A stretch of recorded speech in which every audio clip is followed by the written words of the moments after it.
Assalamu alaikum, I'm Aisha and you're watching Samaa News. Here are today's headlines. US President Donald Trump says Iran faces a deadline to reopen the Strait of Hormuz or risk major strikes. In an interview, he warned that failure to act by Tuesday evening could lead to attacks on power plants and bridges. Trump later reinforced the message with a social media post referencing the deadline, without additional details. However, Trump also said there is a good chance of reaching a deal with Iran as negotiations continue ahead of a key deadline. In an interview, he warned that if no agreement is reached, the US could escalate militarily and target Iranian infrastructure, including oil assets. Trump also suggested Washington could move to take control of Iranian oil, while talks proceed over reopening the Strait of Hormuz.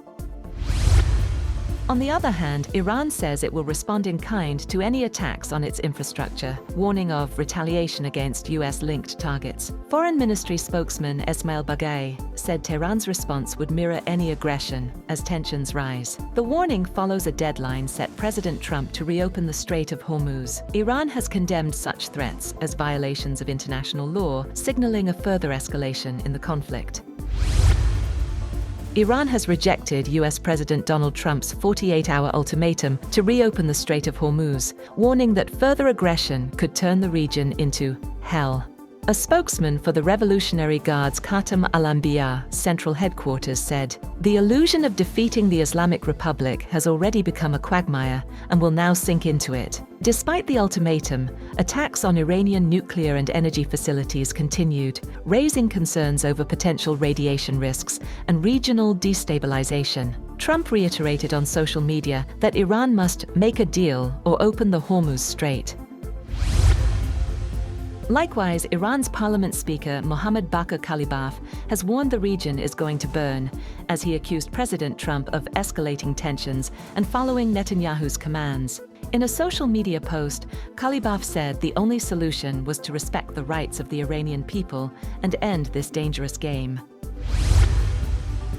Meanwhile, Russia has called on the United States to abandon what it described as ultimatum-driven language and move back to negotiations. The statement followed talks between Foreign Minister Sergei Lavrov and Iran's Abbas Araghchi. Moscow hopes efforts to ease tensions in the Iran conflict will succeed. It also warned against actions that could undermine diplomatic efforts as the crisis continues to escalate.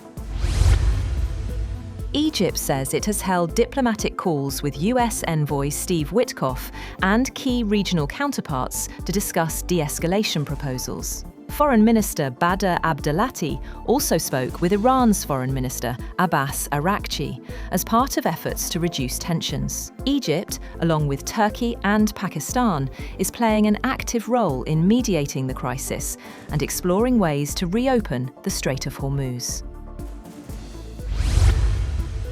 Satellite imaging company Planet Labs says it will indefinitely withhold images of Iran and the wider conflict region following a request from the US government. The California-based firm informed customers that the move applies to visuals of the ongoing Middle East conflict. The decision comes as authorities seek tighter control over sensitive imagery during the escalating crisis.